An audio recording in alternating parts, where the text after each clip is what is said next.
Good morning বন্ধুরা, আশা করি সবাই ভালো আছেন আর আমিও ভালো আছি। তো আজ আমি সকাল সকাল একটু ঘুরতে বেরিয়ে পড়েছি। শীত বলতে গেলে আর নেই, কিন্তু এত কুয়াশা পড়েছে আজ, মনে হচ্ছে এখন শীতকাল। এবছর শীতে এত কুয়াশা পড়েছে কিনা আমার ঠিক মনে পড়ছে না। তো আপনারা কি বলতে পারবেন যে এবছর শীতে এর থেকে বেশি কুয়াশা পড়েছে না কম পড়েছে?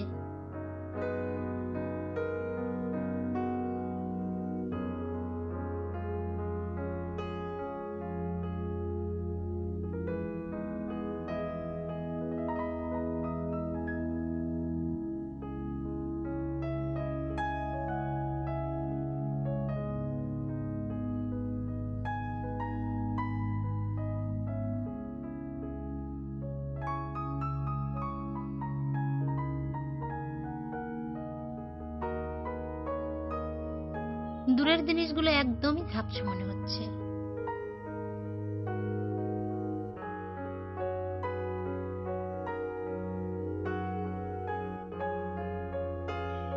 এরকম কুয়াশা মাখা দিনে ঘুরতে বেরোনো রয়েছে আলাদা মজা।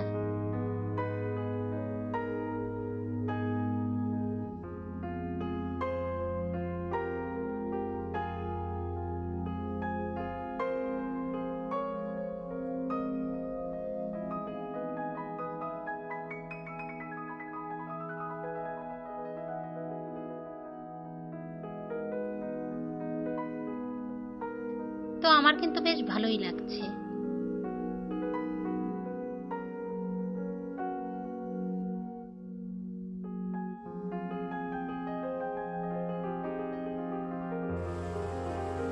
এখন চলে এসেছি বাড়িতে।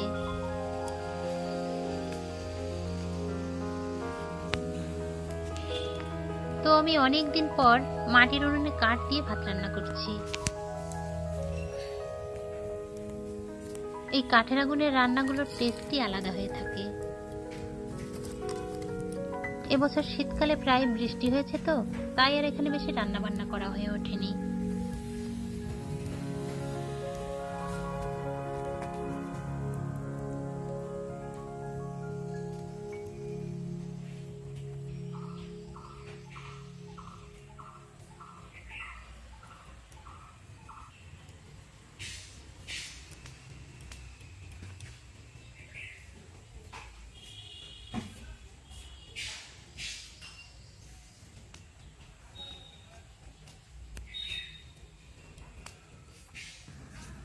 এখন তো বসন্তকাল, আর গাছে গাছে বেরিয়েছে কচি কচি নরম পাতা।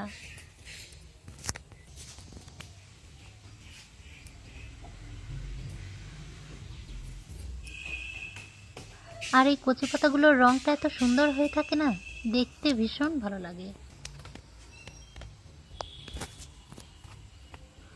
অনেকেই হয়তো এই গাছটিকে চেনেন না, এটা হলো কাঠবাদাম গাছ।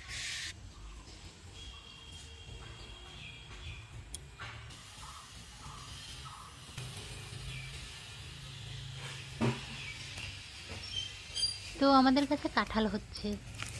এখানে যেটা সব থেকে বড় কাঁঠাল, এটাকে দেখে আমার ছেলে বলছে, মাম্মাম এটা না পেকে গেছে। আমি যতই বলছি যে না এখনো এটা খুবই কচি, তবুও বলছে দেখো না রংটা কেমন, এটা পেকে গেছে।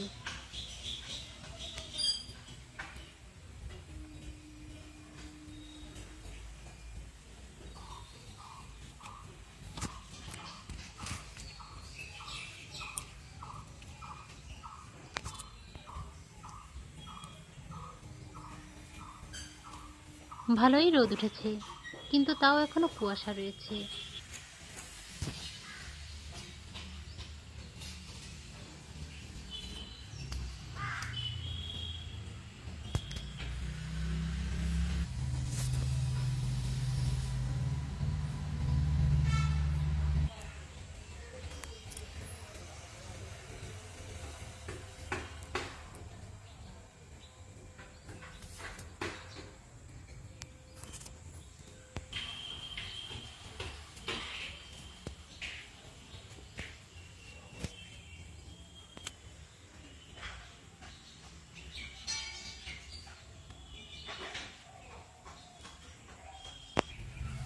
এই শাকটিকে হয়তো অনেকেই চেনেন, আবার অনেকেই চেনেন না। এটা হলো টক শাক। এটা আমার ভীষণ প্রিয় একটি শাক। এটা লাউ দিয়েও রান্না করা যায়। একটুখানি জল দিয়ে এই শাকটা সেদ্ধ করে নিতে হয়। তারপরে শাকটাকে চটকে নিতে হয়, চটকে নিলে একটু রস বের হয়, সেই রসটুকু দিয়ে লাউ রান্না করতে হয়। এটা শরীরের পক্ষে ভীষণ উপকারী। আর সর্ষে ফোড়ন দিয়েও এটা রান্না করা যায়। যে যেভাবে পছন্দ করে সে সেভাবেই খেতে পারে।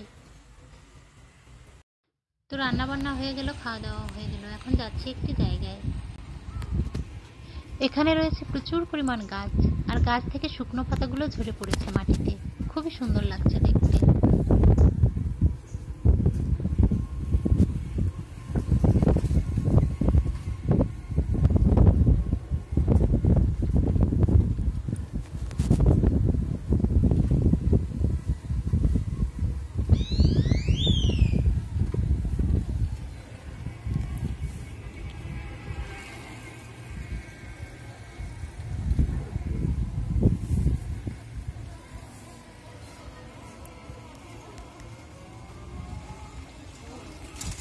এখানে ধান লাগিয়েছে, মোটামুটি ভালোই হয়েছে ধান গাছগুলো। ওই দূরে রয়েছে কাকতাড়ুয়া, ভালো বোঝা যাচ্ছে না, তাই একটু বড় করে দেখাই।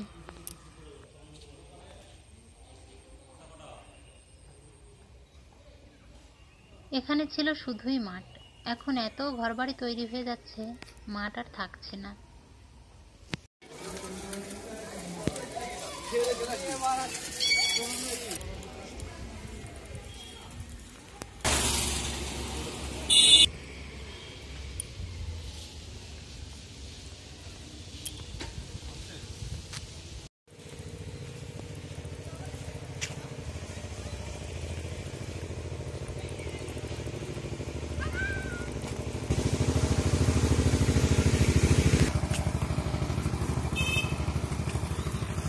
রাস্তার দু সাইডেই রয়েছে শুকনো ঝাড়া পাতা।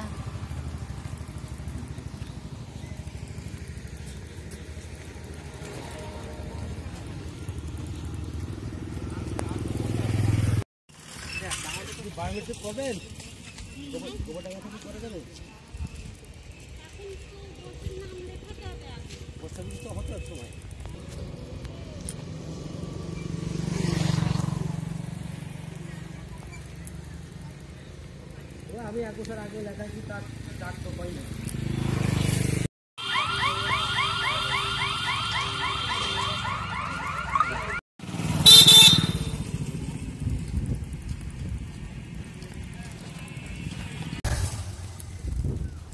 তো ফিরছি বাড়ির দিকে, আর বাড়ির দিকে যেতে যেতে এখানেই বিদায় নিচ্ছি।